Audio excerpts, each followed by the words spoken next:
We mean nothing to you, huh? My brother yelled, his face turning a blotchy red with fake outrage as I calmly refused to host another family dinner. God, Elijah, you are completely cold. My parents snapped from the couch, glaring at me like I had just committed a crime. I didn't flinch.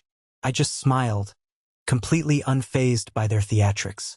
Trust me, I care, I said, keeping my voice dangerously low.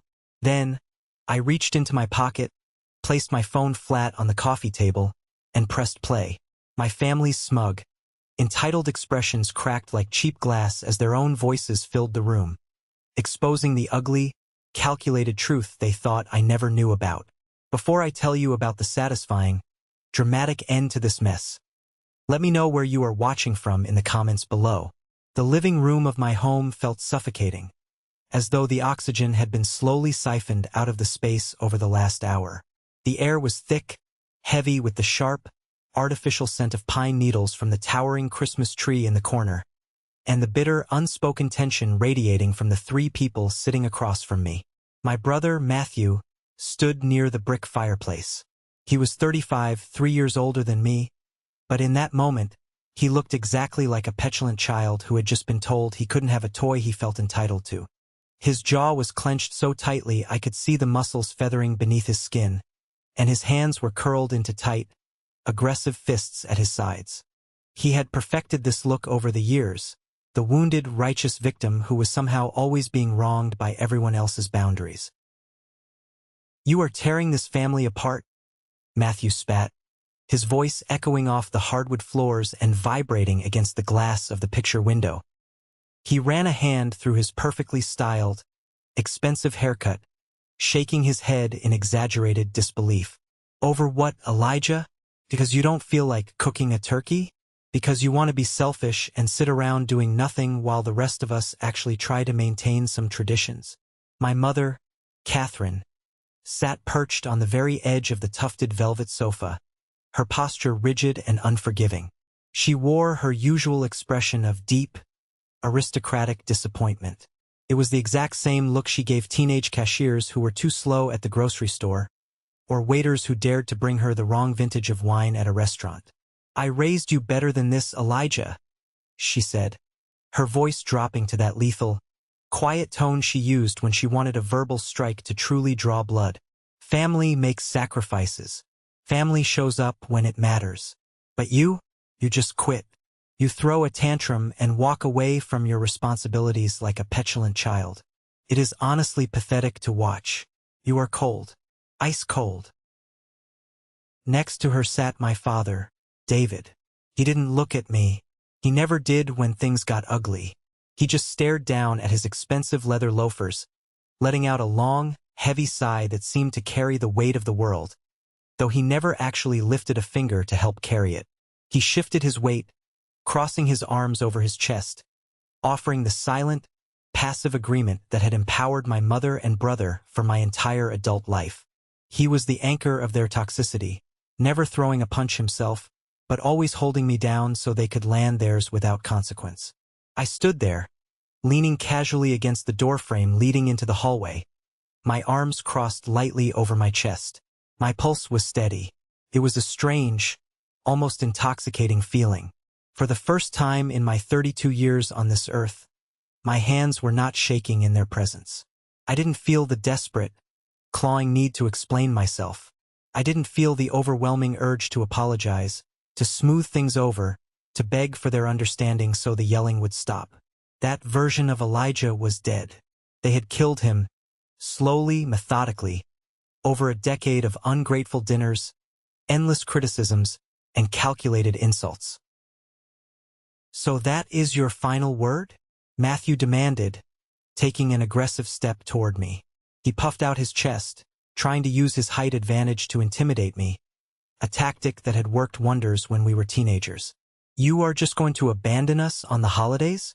You are going to punish your own flesh and blood because you are feeling a little tired from chopping some vegetables? Punish you? I echoed, letting out a short, hollow laugh that didn't reach my eyes. The sound seemed to startle them. Matthew, asking grown adults to figure out how to feed themselves for one night is not a punishment. It is just basic adulthood.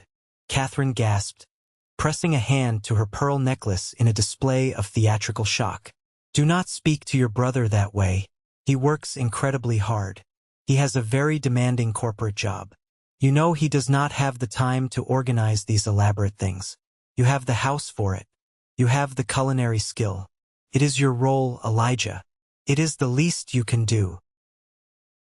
My role, I repeated, tasting the bitter, metallic tang of the words. I looked at the three of them. I looked at the faces of the people who were supposed to love me unconditionally, but who, I had finally realized, only loved what I could provide for them. You think I don't care about this family. You think I am walking away over nothing. You think this is a sudden tantrum. I uncrossed my arms and walked slowly, deliberately, toward the center of the room. I reached into my jacket pocket and pulled out my smartphone. I tapped the screen to wake it up. The room fell utterly silent. Even Matthew stopped his pacing, his eyes narrowing in deep suspicion as he watched my hands. Trust me, I said, locking eyes with my mother, letting her see the absolute void where my affection for her used to reside. I care. I care a lot. In fact, I care so much that I started paying very close attention to exactly how this family operates when you think I am out of earshot. I placed the phone flat on the glass surface of the coffee table, right next to Catherine's untouched cup of tea. I opened an audio file. I hit play. The audio was crystal clear, recorded just 2 weeks prior. It started with the sound of a car door shutting, followed by my mother's unmistakable, sharp, complaining voice. I swear, if he makes that heavy risotto again, I am going to lose my mind. Her recorded voice complained through the small speaker. It is like eating wet cement.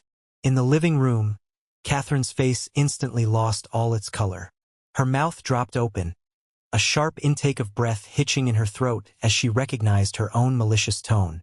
The recording continued. It was Matthew's voice next, letting out a loud, mocking groan. Just tell him it is dry. Tell him it lacks flavor. You know how desperate he is for your approval, Mom. If you criticize it, he will just try harder next time. And hey, as long as he keeps playing the free caterer, I do not have to dip into my salary to take my clients out. Let him slave over the stove. I need to save up for the new house, and groceries aren't getting any cheaper.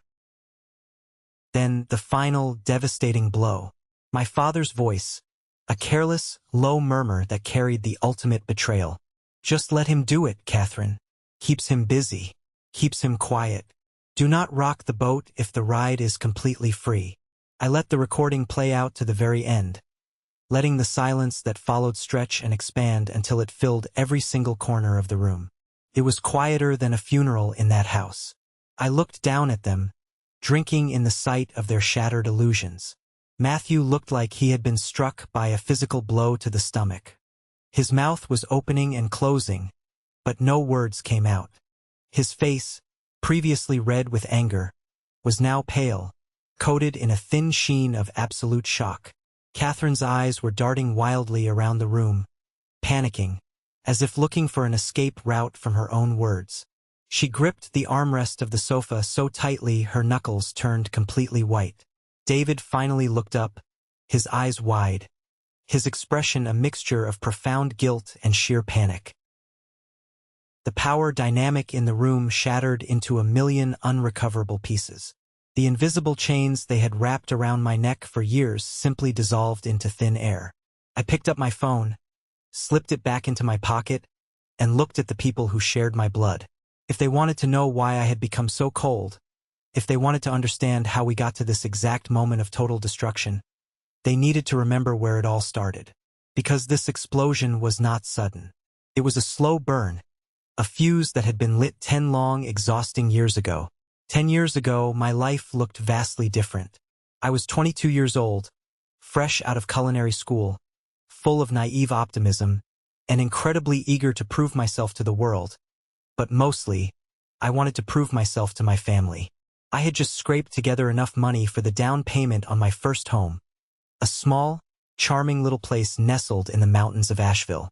It was definitely not a mansion, but it had beautiful, original hardwood floors that I had sanded and refinished with my own 2 hands, and a dining room just large enough to fit a proper table for a gathering. That year, I excitedly volunteered to host Thanksgiving. I wanted to show my parents that I was doing well, that I was an adult capable of taking care of them for once. I wanted to give them a space to relax. I spent an entire week planning the menu down to the smallest detail. I woke up before dawn to brine the massive turkey in apple cider and peppercorns. I drove to 3 different farmers markets across town to find the absolute freshest herbs and heirloom vegetables. I spent hours meticulously setting the table, folding the heavy linen napkins into intricate shapes, polishing the antique silverware I had found at a thrift store until it shined like mirrors. I wanted the house to smell like rosemary, citrus, and wood smoke from the fireplace. I wanted it to be an absolute haven. When they arrived that first year, their reaction was exactly what I had hoped for. There were warm smiles. There were actual hugs. There was genuine laughter echoing off the freshly painted walls. My mother complimented the sage and sausage stuffing, saying it was better than her mother's. My father actually had a second plate of food, a rare occurrence. Matthew patted me on the back, holding a beer, and told me I threw a genuinely great party.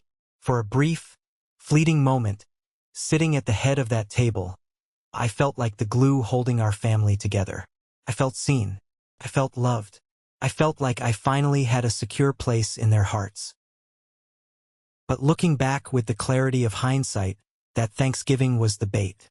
It was the heavy steel trap slowly snapping shut around my ankle. Because from that day forward, the expectation was permanently set in stone. I was no longer just a son or a younger brother.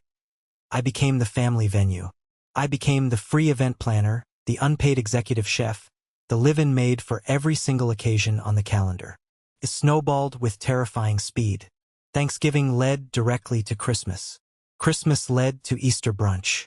Then came the birthdays, the 4th of July barbecues, the Labor Day cookouts, and eventually, the random Sunday dinners when Catherine simply didn't feel like turning on her oven or paying for a restaurant. At first, I honestly didn't mind. I convinced myself this was simply what a good son did. I told myself that acts of service were my love language, and this was how I showed I cared. I completely ignored the bone-deep exhaustion that seeped into my muscles after standing in the hot kitchen for 14 hours straight. I ignored the massive grocery bills that were slowly but surely draining my meager savings account. I just wanted to see them gathered around my table, smiling. But slowly, over the years, the warmth completely drained out of the tradition. The thank yous grew shorter, more perfunctory, until they vanished entirely. The warm hugs at the door turned into brief, obligatory nods, or sometimes just a complaint about the traffic. They stopped asking if I could host and started informing me that I would be hosting. A text message would light up my phone on a random Wednesday afternoon while I was at work. It would be from Matthew. Coming over for dinner on Sunday at 6. Make sure there is steak. I'm craving a ribeye. Not a question.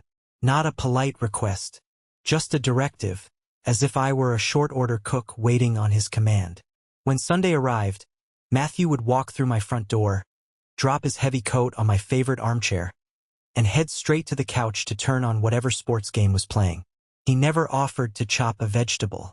He never offered to pour the wine. He just waited impatiently to be served. He loved to brag about his 6-figure salary, loudly discussing his end-of-year bonuses, his stock options, and his growing investment portfolio.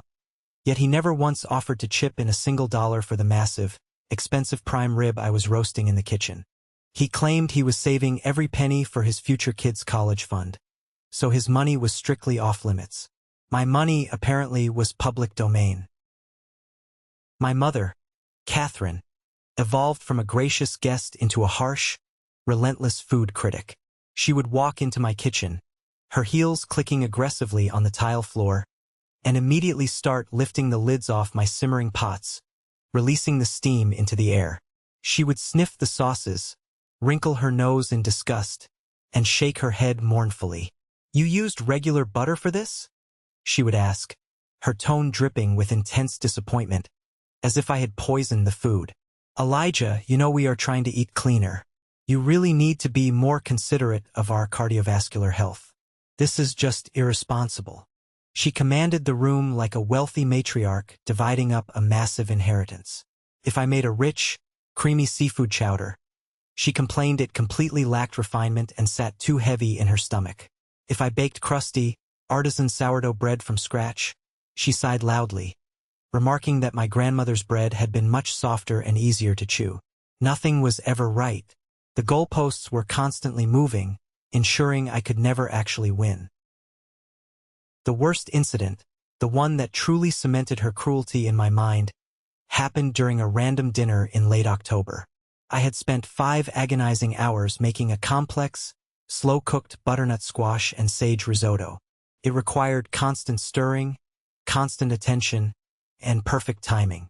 When I finally brought the steaming, fragrant bowl to the table, hoping for at least a tiny nod of approval, Catherine took one small, tentative bite. She chewed slowly, her eyes fixed blankly on the wall. Then, she set her silver fork down with a loud, dramatic clatter against the porcelain plate. "Heavy food, Elijah," she muttered, pushing the plate away from her as if it deeply offended her sensibilities. "It sits like a brick. You should really think lighter next time. This is just clumsy cooking. A heavy hand in the kitchen is the mark of an amateur." I felt my chest tighten, a lump forming in my throat.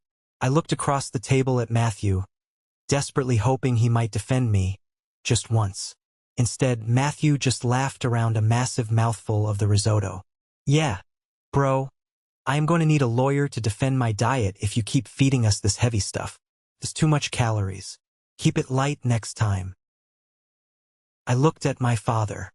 David just sat at the head of the table, his shoulders slouched.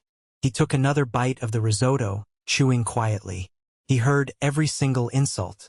He saw my face fall, the light leaving my eyes. But he said absolutely nothing.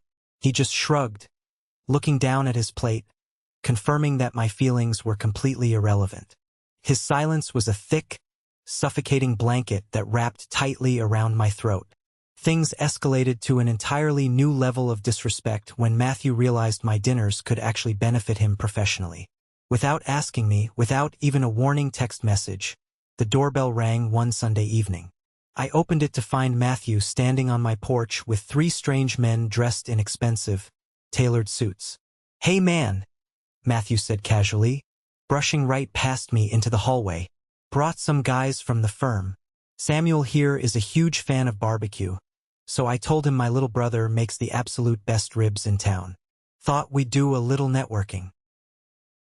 I stood frozen in the hallway, staring at the strangers taking off their shoes. I had prepared a modest meal for 4 people, not a massive feast for 7 grown men. I had to sprint to the kitchen, scrambling to stretch the food, digging into the depths of my freezer to find frozen appetizers, sweating profusely over the stove while Matthew sat comfortably in my living room, pouring my expensive, aged whiskey for his colleagues. He used my home, my intense labor, and my money to impress his boss in hopes of securing a massive promotion and a salary bump. He didn't introduce me as the homeowner or the chef who was feeding them. He introduced me with a dismissive wave of his hand, like I was the hired help, the catering staff. And the uninvited guests never apologized for the intrusion. They just ate my food, drank half a bottle of my liquor, talked loudly about their golf swings, and left my house a total, disastrous mess. My neighbor, Carter, saw the depressing aftermath the next morning while I was dragging 3 massive, heavy trash bags to the curb in the freezing cold. Carter was an older guy, retired military, sharp-eyed and brutally blunt. He walked over, leaning against the chain-link fence separating our properties, watching me aggressively scrub a massive, grease-stained roasting pan with a freezing garden hose. "You throw a lot of parties, Elijah?" Carter noted, taking a slow sip of his black coffee from a thermal mug. "Family dinners," I corrected him defensively, wiping a mixture of sweat and freezing water from my forehead. "Just doing my part to keep everyone together." Carter studied my face for a long, uncomfortable moment. He didn't smile. His eyes were intensely serious. "I see your brother driving up here in his fancy sports car every weekend. I see your mother marching up those steps like she owns the entire block. But you know what I never see? Son? I never see them carrying a grocery bag. I never see them bringing a bottle of wine. I never see them taking out the trash when they leave. I looked away, staring at the soapy water pooling on the concrete, feeling a sudden, intense flush of hot embarrassment creep up my neck. It's fine. It's family. You don't keep score with family. Elijah, Carter said, his voice dropping to a serious, warning tone that commanded attention. You are bleeding yourself dry to keep them warm. You are buying their company with your sweat and your paycheck. You are way too generous to people who do not even know how to spell the words, thank you. His words hit me like a physical blow to the stomach. I laughed it off awkwardly, pretending I didn't know what he meant, insisting he was misreading the situation. But long after he walked back into his house, his warning echoed loudly in my mind. He was right. I wasn't a beloved son or an equal brother to them. I was a resource, and resources are meant to be relentlessly depleted until there is nothing left. That brief conversation planted a tiny, hard seed of deep resentment in my chest. It grew quietly over the next few months, feeding on every ignored text message, every cruel, backhanded compliment about my cooking, every empty, expensive wine bottle I had to throw away on Monday mornings. The foundation of our relationship was violently cracking, and the total collapse was inevitable. It all finally came crashing down the year I tried one last, desperate time to give them the perfect Christmas. By the time late December finally rolled around, the tension building inside my chest felt like a tightly coiled metal spring, ready to snap at any second. I was exhausted, physically run down, and financially drained from a year of funding their weekly feasts. But some small, incredibly desperate part of my inner child still believed I could fix it. I foolishly told myself that if I could just execute a flawless holiday, if the food was spectacular, if the house looked like a magazine cover, if I anticipated their every need, they would finally see my effort. They would finally drop their harsh armor, apologize for taking me for granted, and give me the genuine love and respect I had been starving for over the last 10 years. I went completely, absurdly overboard. I spent nearly $2,000 on groceries, imported wines, and lavish decorations. I bought a massive, fresh-cut noble fir tree that barely fit in the living room and spent 6 hours stringing it with hundreds of warm white lights and delicate glass ornaments. I polished the antique silverware I had bought at an estate sale until my fingers ached. I carefully ironed the heavy linen tablecloths to remove every single crease. I planned a menu that would have severely stressed out a professional restaurant kitchen brigade. A perfectly roasted prime rib with a complex red wine reduction, seared jumbo scallops with brown butter, a rich Gruyere potato gratin, roasted root vegetables tossed in a honey thyme glaze, and 3 different types of intricate, homemade desserts. I didn't sleep for 2 entire days. My lower back throbbed with a dull ache. My fingers were burned and calloused from the hot pans, but I pushed through the pain with a manic energy. When I finally pulled the massive prime rib out of the oven to rest on the cutting board, the entire house smelled absolutely incredible. The dining table glowed beautifully under the warm candlelight, the crystal glasses sparkling. It was, objectively speaking, a masterpiece of hospitality. At exactly 4 p.m., the front door swung open violently without a knock. They had arrived. There was no warm greeting, no cheerful Merry Christmas. No, wow, the house looks beautiful, Elijah. Matthew walked in first, stomping clumps of dirty snow off his heavy boots directly onto my freshly vacuumed rug. He threw his wet winter coat over the back of a pristine dining chair, completely ignoring the empty coat rack standing right next to him. Catherine followed close behind, brushing past me with a curt, barely there nod. She walked straight into the dining room, her sharp eyes scanning the elaborate table, setting like a health inspector, desperately looking for a violation to write up. David trailed slowly behind them, hands shoved deep in his pockets, offering a quiet, non-committal grunt in my general direction. "Did you turn the heat down in here?" Catherine asked immediately, wrapping her expensive cashmere cardigan tighter around her shoulders and shivering dramatically. It feels like a literal refrigerator in here. Elijah, we are all going to catch pneumonia before the appetizers are even served. It's set to 72 degrees, Mom, I said softly, gripping the edge of the kitchen counter to steady my trembling hands. Well, it feels terribly drafty, she snapped, moving to inspect the food I had carefully laid out on the buffet. She lifted the foil covering the bubbling potato gratin, releasing a cloud of steam, and immediately frowned. You used Gruyere cheese again? You know Matthew doesn't like strong cheeses. Why do you always have to make things so needlessly complicated? Simple, plain mashed potatoes would have been perfectly fine. Now he has nothing to eat. I felt a muscle jump erratically in my jaw. It's a classic French recipe, Mom. I thought. You thought wrong, she interrupted sharply, dropping the foil back down with a crinkle. She sighed heavily, a sound of profound martyrdom. I suppose we will just have to make do. As always, we will survive. I retreated into the kitchen, my hands shaking violently with a confusing mixture of deep rage and profound, crushing sadness. I poured myself a glass of ice water, gripping the cold glass, desperately trying to steady my breathing before I lost control. It was happening again. The exact same cycle. No matter what I did, no matter how much money I spent or how much I physically bled for them, it was never, ever enough. 10 excruciating minutes later, I called everyone to the table. We sat down. The silence was thick and oppressive, broken only by the clinking of heavy silverware against porcelain plates. Matthew loaded his plate, taking massive, greedy portions of the prime rib and completely ignoring the carefully roasted vegetables. He didn't speak to me. Instead, he pulled out his smartphone and started texting rapidly under the table, laughing quietly to himself at whatever was on his screen.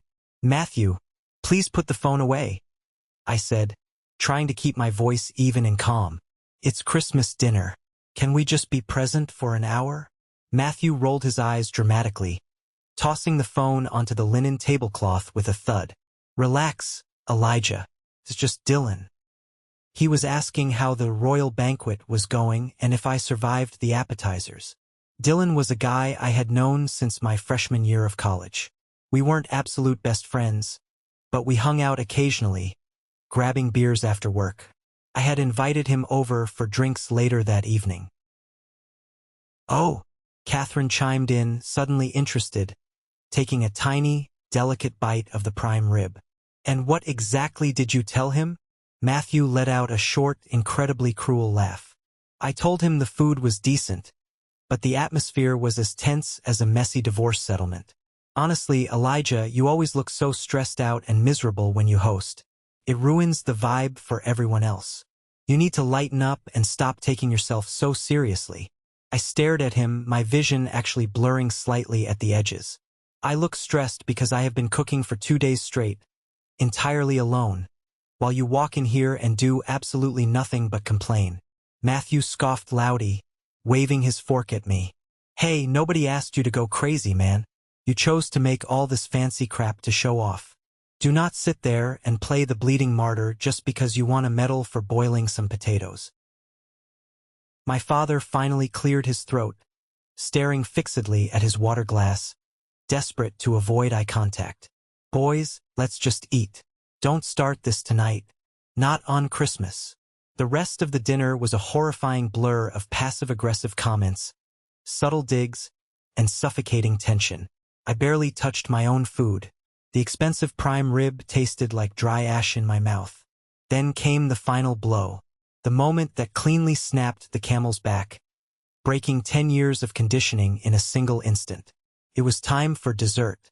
I stood up, taking a deep breath, ready to go to the kitchen to bring out the delicate chocolate tarts and the complex, homemade pear galette I had spent 3 meticulous hours assembling that morning. Before I could take a step, Matthew stood up from his chair. Hold on. I got this, he said, an incredibly smug, victorious grin spreading across his face. He walked confidently into my kitchen. I heard the refrigerator door open and close. He walked back into the dining room holding a bright orange, cheap plastic container. It was a store-bought, mass-produced pumpkin pie. The kind you buy at the discount supermarket for $5. It looked rubbery and sad. He set it right in the dead center of the table, pushing aside the crystal candle holders to make room. "What is that?" I asked, my voice barely a raspy whisper. "Insurance," Matthew said brightly, pulling off the plastic lid with a loud pop. "Dylan actually texted me earlier today. He said, 'Knowing your brother, he'll make some weird, complicated dessert nobody likes. Let me drop off a real pie so you guys actually have something good to eat.' So, he left this on the porch for me an hour before we got here. My own friend, Dylan. He had colluded with Matthew, my main tormentor, to humiliate me in my own home on Christmas Day." Catherine let out a genuine, delighted laugh, clapping her hands together softly. "Oh, thank goodness," she said, eagerly reaching for a cake knife. "I was honestly dreading whatever heavy, overly sweet pastry you had planned. Elijah, this looks wonderful, so traditional, so simple." David chuckled, a low, rumbling sound of complete agreement. He actually smiled as he looked at the cheap pie. I looked at the artificial, glowing orange pie sitting on my antique linen tablecloth. I looked at my mother's eager, greedy face. I looked at my father's approving, relaxed smile.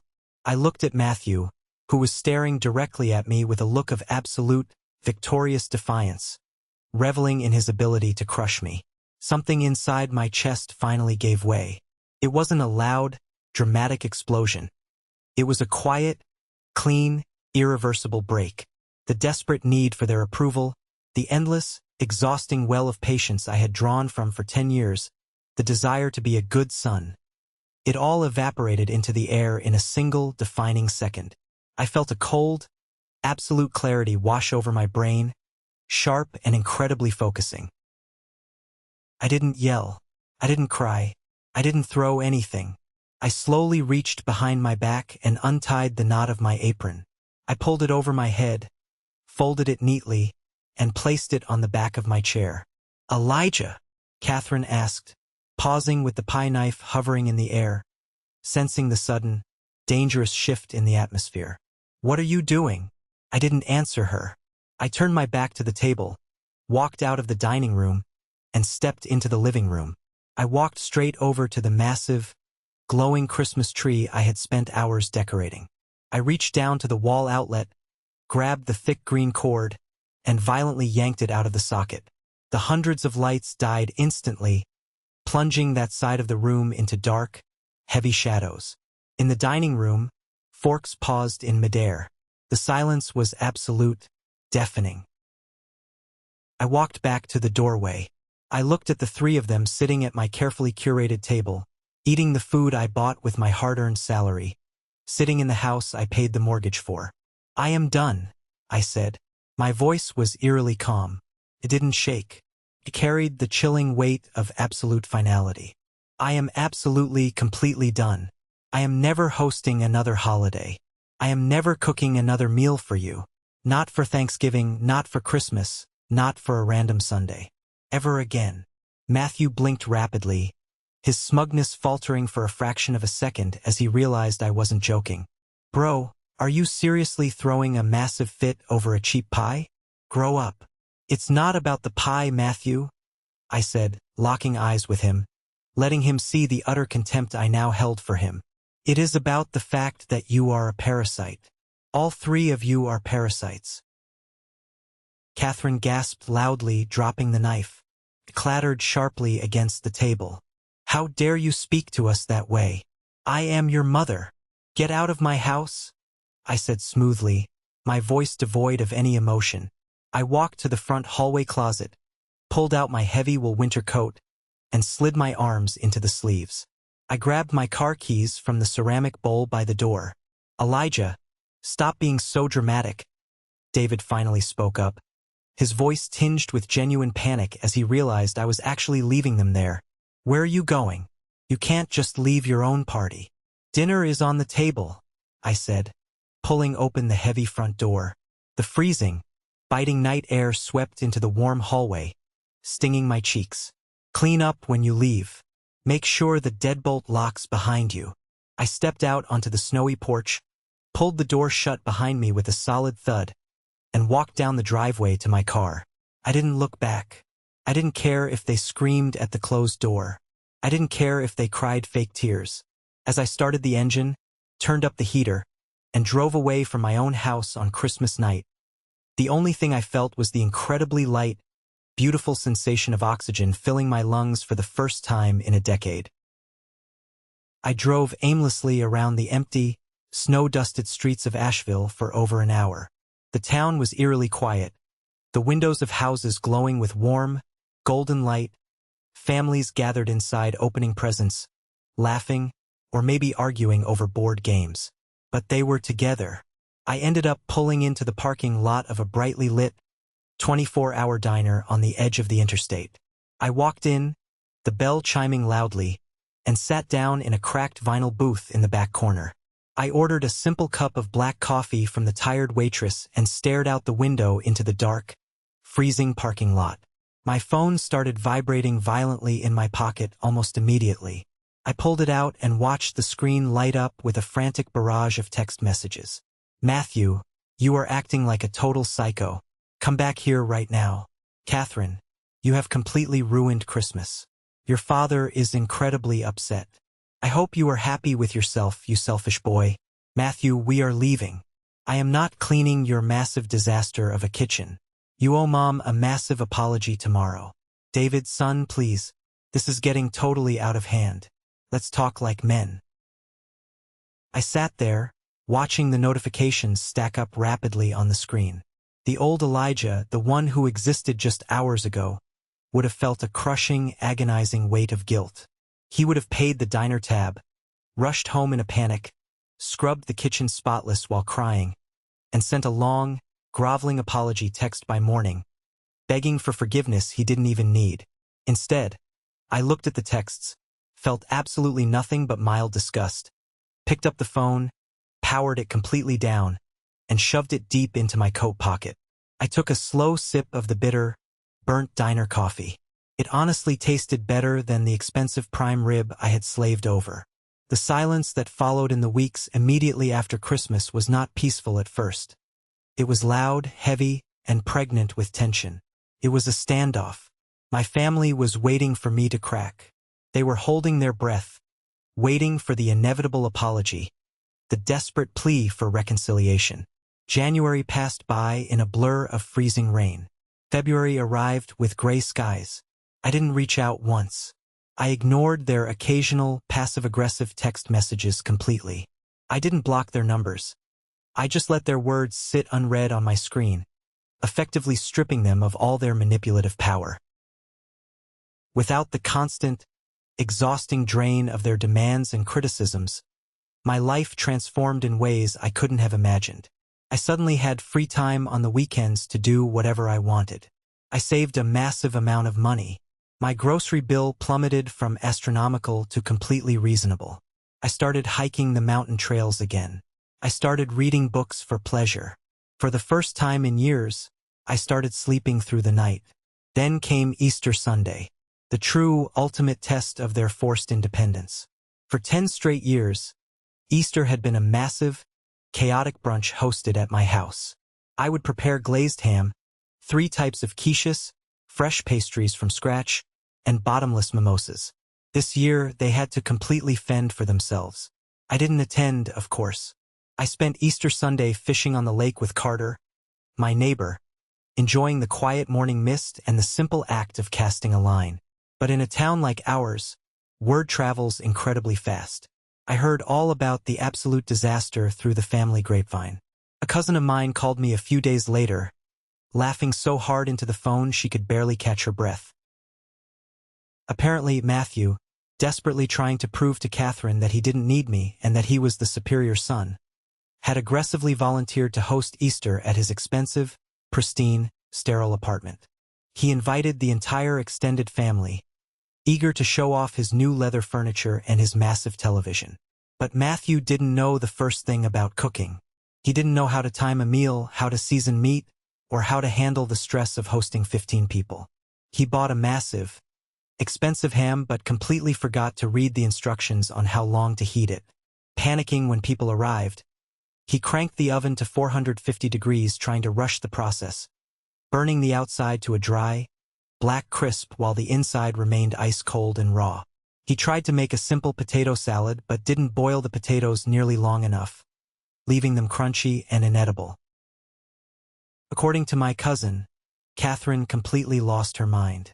Deprived of me as her designated punching bag, she turned her critical, laser-focused eye directly onto her golden child.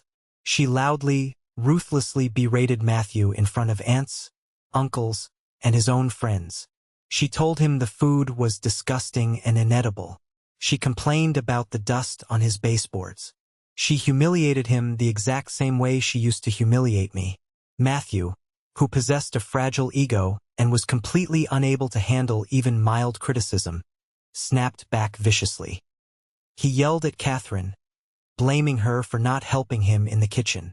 David, true to form, tried to shrink into the background and disappear, but Catherine dragged him directly into the screaming match, berating him for raising a son who couldn't even manage to cook a simple holiday meal without ruining it.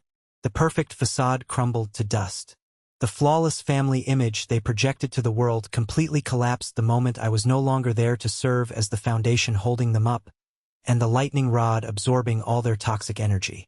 Matthew ended up ordering greasy pizzas, sulking in his bedroom like a teenager, while the extended family ate in awkward, horrifying silence. Hearing that story didn't make me angry. It didn't even make me feel particularly vindictive or triumphant. It just made me feel an overwhelming, profound sense of clarity. They didn't miss me as a person. They never did. They missed what I did for them. They missed the extreme convenience. They missed having a designated target for their misery. I was the shock absorber for their deeply dysfunctional dynamics, and without me there to take the hits, the car was violently shaking itself to pieces. Sitting in my quiet, clean living room, looking at the empty spot where the Christmas tree used to be, I realized I was entirely safe in the eye of the storm. The chaos was raging wildly around them, destroying their relationships, but it couldn't touch me anymore. But toxic people like Catherine and Matthew don't surrender that easily. When an abuser loses total control of their victim, they don't reflect on their horrible actions. They simply change their tactics. The silence was driving them absolutely crazy, and they needed to drag me back into the fold before the summer holidays began. They needed to force me back into my subservient role by any means necessary. That is what ultimately led to the ambush. That is what led to them sitting in my living room, throwing insults at me, trying to break my spirit one last time. But they didn't realize they weren't dealing with the old Elijah anymore. They were dealing with someone who had spent the last few months quietly, meticulously keeping receipts, and preparing for the ultimate satisfying revenge. The first desperate attempt to reel me back in came on a dreary, rain-soaked Tuesday afternoon in early May. I was sitting at my desk at work when my phone buzzed with an incoming call from an unknown number. I let it go to voicemail. 2 minutes later, an audio message popped up. It was Catherine. She had used a different phone to bypass my silent treatment. Her voice was dripping with that saccharine, perfectly measured sweetness she reserved for public appearances and manipulation. "Elijah, darling," she cooed through the speaker. "It has been far too long. I know we had a silly little misunderstanding at Christmas, but family is family.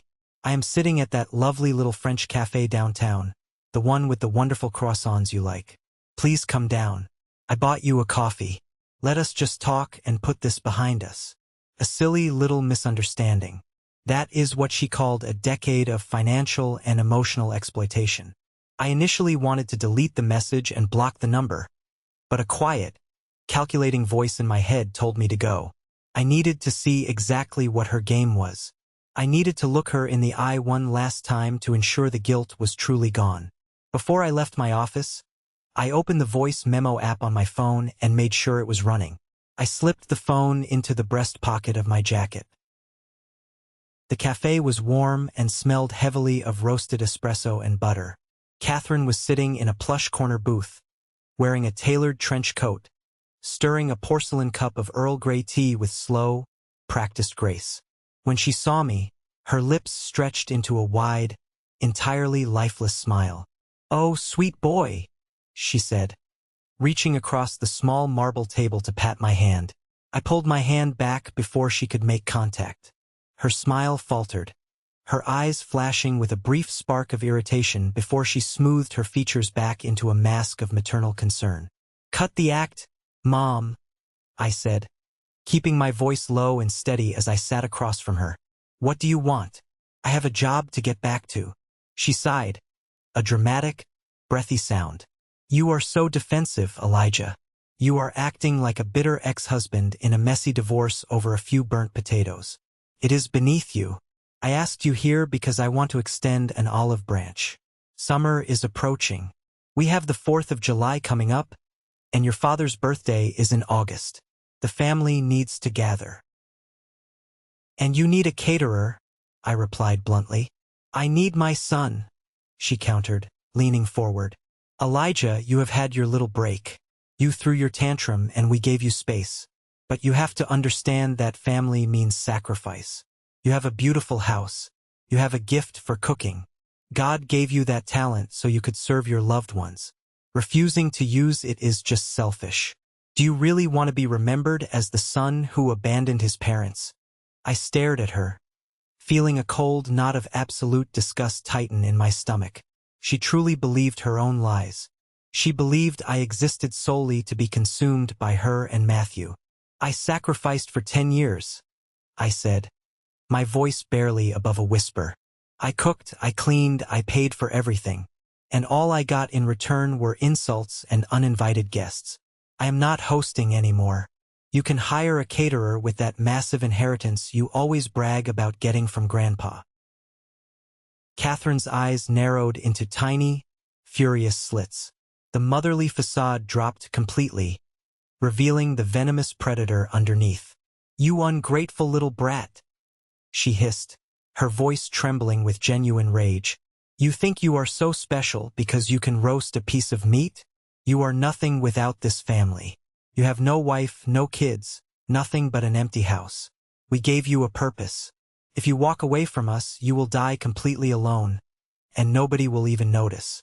Do not think you can punish us and get away with it." I didn't argue. I didn't raise my voice. I simply stood up, looked down at her contorted face, and walked out of the cafe into the rain. I had exactly what I needed. The audio file was safely saved on my phone. I thought that would be the end of it. I thought my refusal would finally force them to back off. But narcissists do not accept defeat. They simply escalate. 2 days later, I pulled into my driveway after a long day at the office. The moment my headlights swept across the front of my house, my heart stopped. Matthew's expensive luxury sedan was parked crookedly on the curb. My parents' SUV was jammed into my driveway. The front door of my house was slightly ajar. Panic flared in my chest. I threw my car into park, grabbed my briefcase, and rushed up the porch steps. I had given my father a spare key 5 years ago for emergencies. They had used it to break into my sanctuary. I pushed the door open.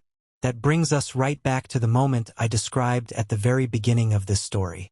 Matthew standing by the fireplace, screaming about me tearing the family apart. Catherine sitting on my velvet couch, calling me cold and pathetic. David staring at his shoes. They had ambushed me in my own home, thinking they could corner me and bully me into submission. But I was ready. I walked into the center of the room, pulled my phone from my pocket, and played the audio recording from Christmas. The one where Catherine insulted the food, Matthew bragged about saving his salary, and David told them to use me. As the recording played, their faces drained of blood. Matthew's jaw went slack. Catherine clutched her pearl necklace, her eyes wide with absolute horror. They thought the recording was the worst thing I had in my arsenal. They thought being exposed for their cruel words was the climax of my revenge. But I wasn't finished. When the audio ended, the silence in the living room was deafening. I calmly put my phone away. Then, I unlatched my leather briefcase and pulled out a thick, manila folder. I tossed it onto the glass coffee table. It landed with a heavy, satisfying smack right in front of Matthew.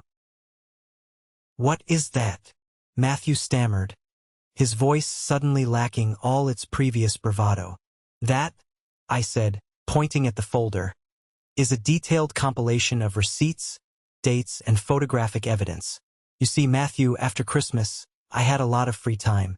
So I started thinking about all those Sunday dinners. I started thinking about all those expensive cuts of meat and bottles of wine I bought to feed your random colleagues and clients. And then I made a phone call to Samuel, that guy you brought over last October. Matthew's face turned an ashen, sickly gray. He took a stumbling step backward, his eyes glued to the folder. It turns out, I continued, my voice ringing clear and loud in the silent room, that you have been submitting expense reports to your corporate accounting department for every single one of those dinners. You were claiming you took these clients out to high-end steakhouses. You forged restaurant receipts and pocketed the massive reimbursements from your company. You literally stole thousands of dollars from your employer, using the food I bought and cooked with my own salary as your free cover. Catherine gasped, turning to stare at her golden child. Matthew? What is he talking about? It gets better, Mom, I said, not taking my eyes off my brother's terrified face. He didn't just use that stolen money for his new house. While he was sitting at my table, eating the food he complained about, he was padding his bank account with corporate fraud. And I have every text message, every date, and a signed statement from Samuel confirming he was eating at a private residence, not a restaurant. Matthew looked like he was going to vomit. His hands were shaking uncontrollably. Elijah, please, he whispered, all the arrogance completely stripped away. That is corporate fraud. If the company lawyers see that, if they fire me, I will lose everything. My house, my stock options, everything.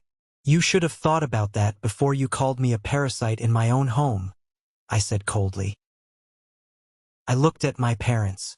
Catherine was physically shaking, her perfect image of her successful son shattered into pieces. David was staring at Matthew with a look of profound, sickening disappointment. Get out, I commanded, my voice booming through the room. All three of you, get out of my house. Leave your keys on the counter, and never, ever speak to me again. They didn't argue. They didn't yell. They practically scrambled over each other to get out the front door, fleeing from the truth they could no longer deny. As the door clicked shut behind them, I stood alone in my living room, the crushing weight of a decade entirely lifted from my shoulders. This is the moment that changes everything, the moment I finally took back control of my life. Thank you so much for your patience and for staying with me until now. You've been amazing. Please give this video a like and comment one below to let me know you've made it this far. Not only does this help more people find this story, but it also lets me know that my experiences truly mean something to someone. Your support is my greatest motivation to keep sharing the rest of this journey. The morning after the ambush, I woke up before the sun. The house was completely silent, but for the first time in years, it wasn't a lonely silence. It was a peaceful, expansive quiet. I walked into the dining room and stared at the massive, 10-seater mahogany table taking up almost the entire space.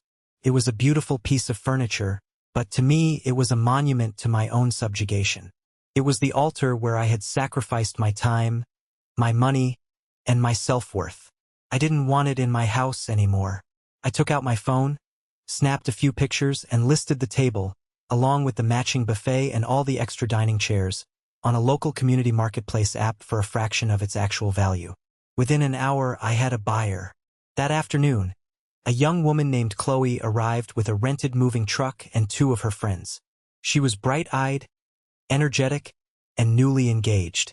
She looked at the massive table with absolute wonder.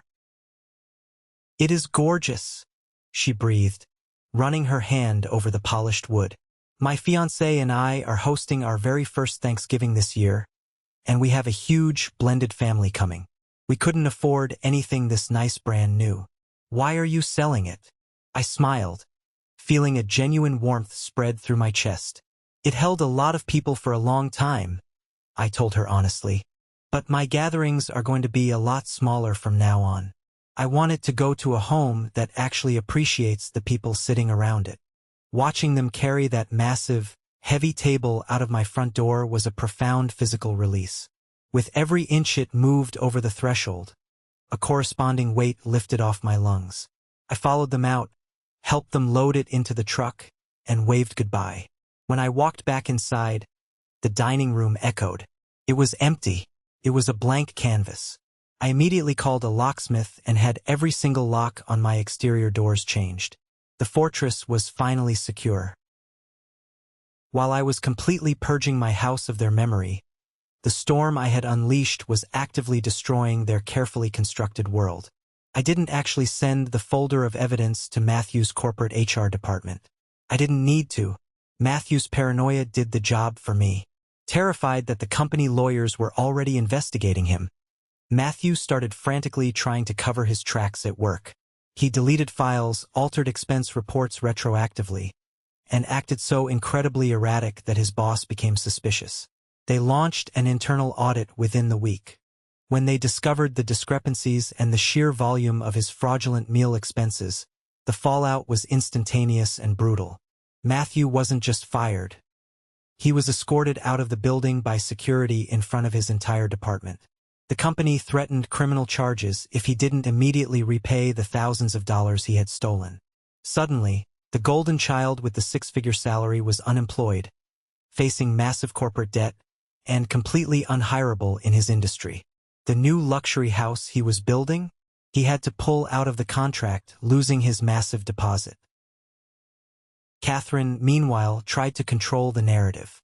Desperate to maintain her image as the perfect matriarch in our community, she attempted to host a massive summer barbecue for her church group and all our extended relatives. She wanted to prove she was the glue of the family, not me. It was an unmitigated disaster. She tried to hire a cheap catering company at the last minute to save money, but the food arrived cold and flavorless. When her friends politely asked where I was, Catherine tried to play the victim, spinning a lie about how I had abandoned the family over a petty argument. But the truth is a stubborn thing. Carter, my blunt, observant neighbor, happened to be at that barbecue. He didn't yell and he didn't make a scene.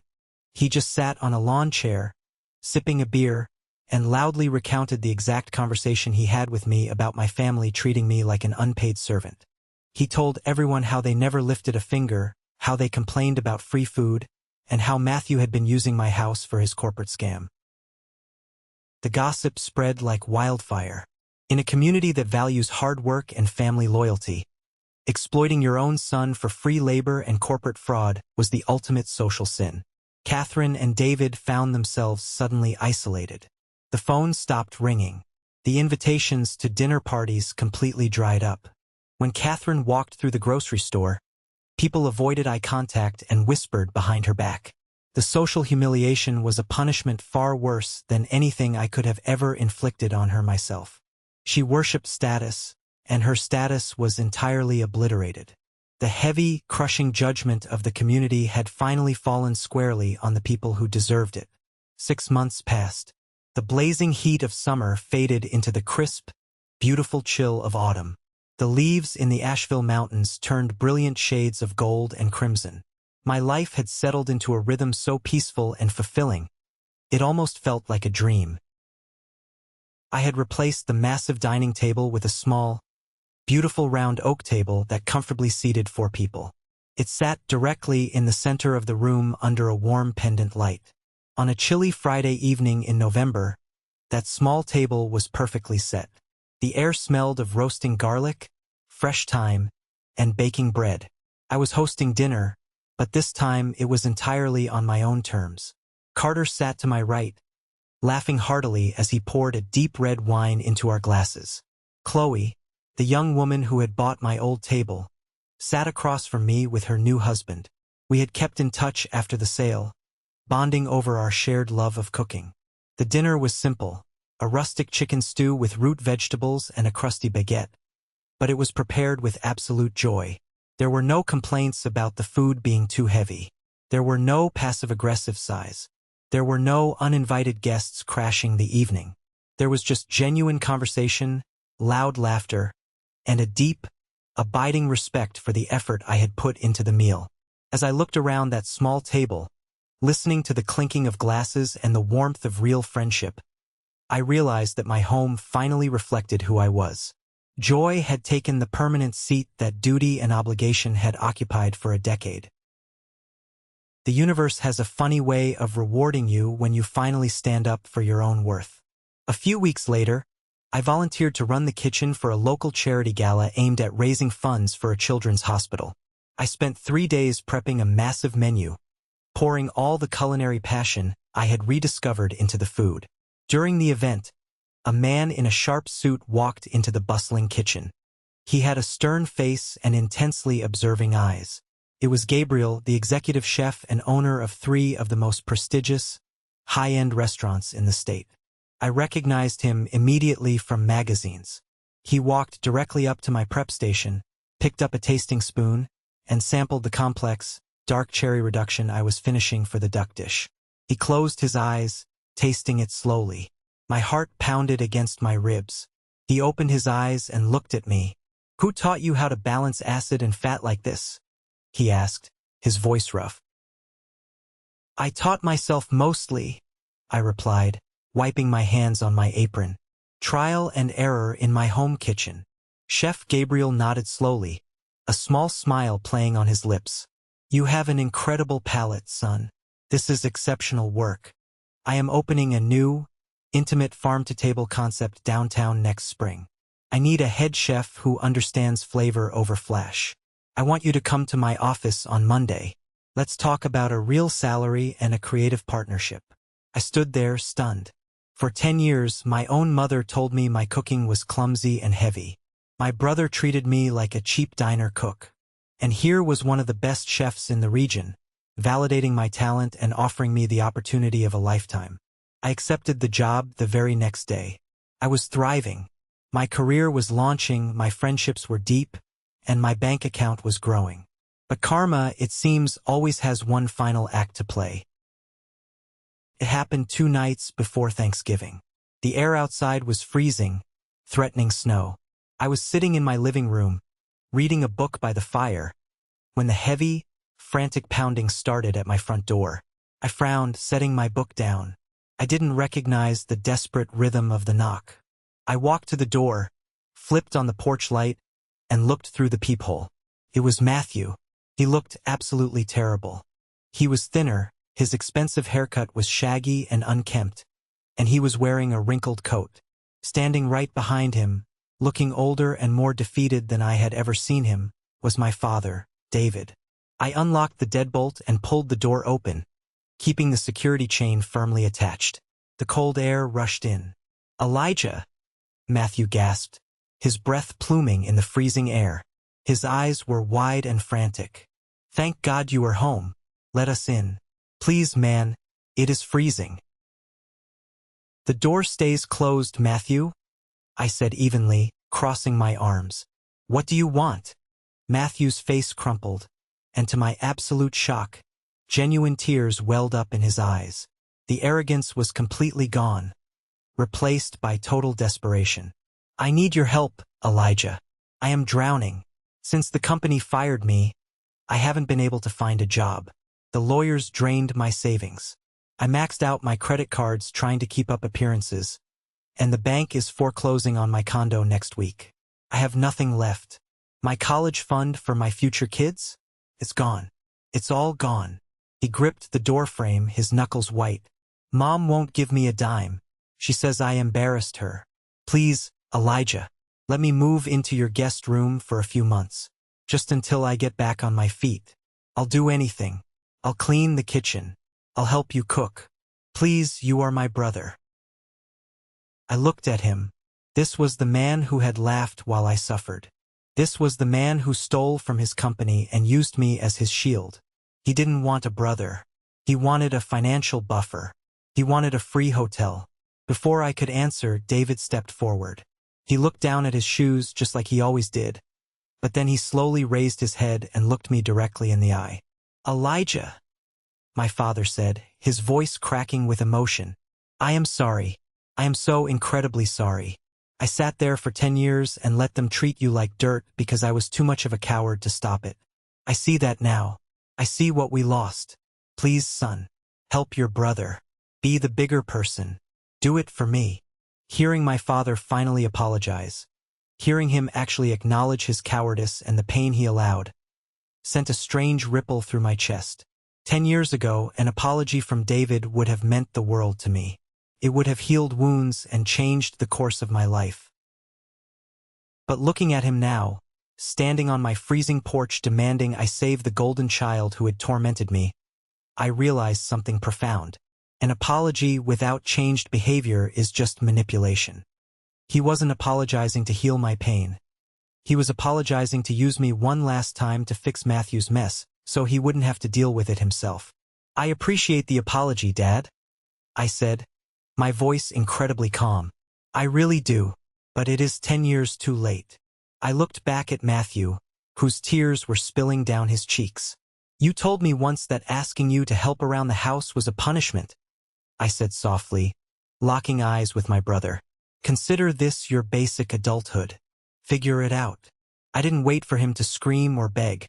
I firmly shut the heavy wooden door, the click of the latch echoing loudly in the quiet house.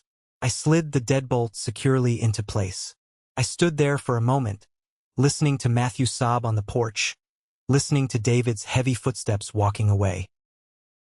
I didn't feel guilty. I didn't feel cruel. I felt an absolute, unshakable peace.